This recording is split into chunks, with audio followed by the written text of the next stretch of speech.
لما اجتمع انا واخويا كده بالليل في البرد وعايزين ناكل حاجة حلوة وتكون سهلة كده وبسيطة وتكون كل مكوناتها في البيت، بنلجأ للوصفة دي. وصفة سهلة وبسيطة، وعملنا الوصفة دي واحنا قاعدين كده تحت البطانية كده وكلنا متجمعين كده. فحاجة سهلة وبسيطة، وبكوبايتين دقيق هنعمل أحلى زلابية أو لقمة القاضي بطريقة سهلة جدا وبسيطة، وكل التفاصيل عشان تطلع معاكم بالشكل الحلو ده. واقول لكم ازاي تطلع مقرمشه، والنهارده عاملينها بسكر بودر، يعني تكون كده خفيفه وطعمها حلو، وحاجه سهله وبسيطه ما بتحتاجش اي وقت ولا اي حاجه خالص، وكمان طعمها تحفه. قبل ما نبتدي ونشوف عملنا الزرابية الحلوه دي وكل الكميه دي من كوبايتين من الدقيق، نصلي على الرسول. واللي لسه اول مره يشوفني ما ينساش يعمل سبسكرايب للقناه وكومنت حلو. ويلا نبتدي في الفيديو. اول حاجه نجيب البوله بتاعتنا الحلوه دي وهننزل فيها بكوبايتين من الدقيق، دقيق متعدد الاستعمال منخول كويس جدا. وبعد كده هنزل عليه بمعلقتين صغيرين من السكر، وعندي هنا ربع معلقه صغيره او نص معلقه صغيره من الفانيليا بنكهه البرتقال، او الفانيليا البودر، ومعلقتين صغيرين من النشا، ومعلقتين صغيرين من الخميرة الفورية، يعني معلقة كبيرة من الخميرة الفورية ورشة ملح صغيرة. بس دي كل المقادير. وبعد كده بخلطها كويس جدا جدا مع بعض مع معلقة صغيرة من اللبن البودر لو متوافر. وبعد كده بخلط المكونات الجافة دي كويس جدا جدا مع بعض. وبعد كده هنزل عندي هنا بنص كوبايه من الميه تكون دافيه عشان ما تحتاجش وقت كتير في التخمير، وابدا اخلط كويس جدا بالمضرب عشان العجينه معايا تكون عجينه ناعمه ما تكونش معايا مكتله. وبعد كده بنزل بنص تاني من الميه، نص كوبايه تانية بالتدريج كده لحد ما نوصل للقوام اللي هو يكون تقيل بالشكل ده.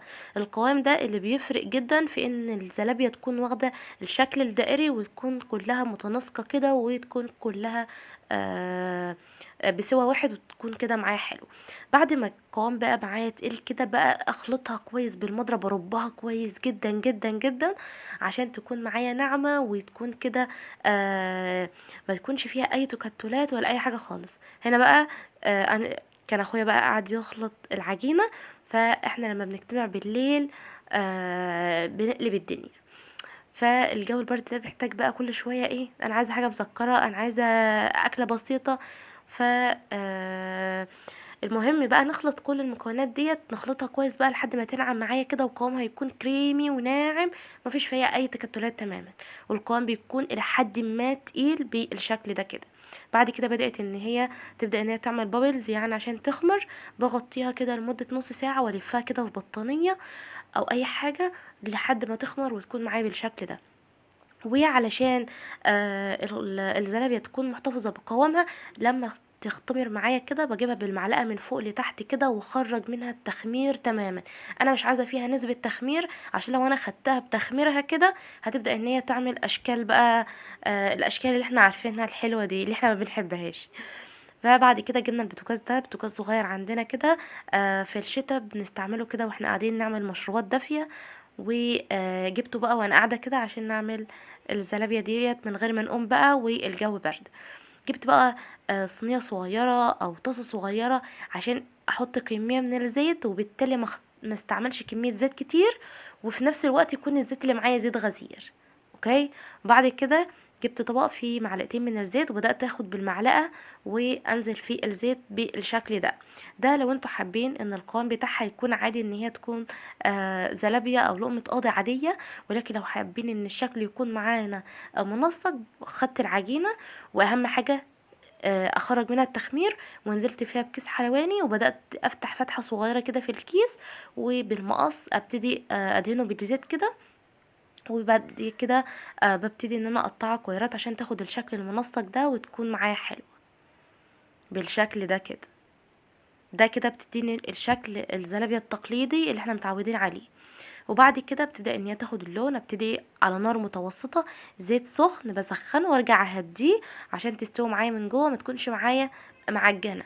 وبعد كده ببتدي اقلبها كويس جدا جدا من فوق وتحت كده لحد ما تاخد اللون الذهبي. ممكن في الوقت ده اطلعها باللون ده، وبعد كده في الاخر اديلها تحميرة تانية عشان تاخد اللون الحلو اللي احنا بنشتريه من بره، والقرمشة الزيادة اللي احنا دايما بنحبها. ولكن انا عملتها على دفعة واحدة، يعني عملتها مرة واحدة، قلبتها لحد ما خدت اللون الحلو من اول مرة. تمام. ولكن لو حابين قرمشة زيادة نطلعها في الخطوة اللي احنا قلنا عليها ونرجع تاني نحمرها. وبعد كده كيس الحلواني بيسهل جدا جدا. وممكن عادي لو مش عندنا كيس حلواني في ازازة صغيرة وافتح فتحة كده في غطا الازازة، هبقى اعملها لكم ان شاء الله. وبعد كده لما اطلعها من الزيت ابدا ان انا انزلها في مصفى عشان لو فيها اي زيت تاني يبدأ ينزل، وان هي تحتفظ بالقرمشة بتاعتها. في الخطوة دي عندي هنا باقي كمية من العجينة. هنا بوريكم ان لما نيجي نضيفها تاني في كيس الحلواني او نستعملها اخرج منها التخمير عشان تكون محتفظة بقوامها.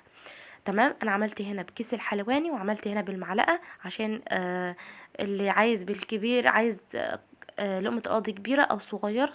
فانا عملت الطريقتين. وبعد كده بتكون معانا بالشكل ده، بتكون مقرمشة جدا وبتفضل قرمشتها لتاني يوم. وبعد كده ولا عملت بقى شربات ولا اي حاجة، انا عايزاها تكون سهلة كده وبسيطة. طحنت نص كوباية بس من السكر وبدأت ارشها كده بالمصفى. ودي اسهل واسرع تحلية ممكن تعملوها في نص ساعة، تكونوا حضرتوها، هو وقت التخمير بس. وبتكون هشة كده ومقرمشة من جوه وطعمها تحفة جدا. تقدروا ترشوا عليها صوص كراميل، صوص شوكولاتة، اي حاجة بقى بتحبوها. فبتبقى حاجة سهلة وبسيطة، وده كله من كوبايتين من الدقيق وطعمها حلو جدا. جربوها تعجبكم جدا جدا. لايك وشير لو عجبكم. اشوفكم على خير. كنت معاكم منار محمود. اسيبكم في رعاية الله وحفظه، ونتقابل في فيديو جديد. مع السلامة.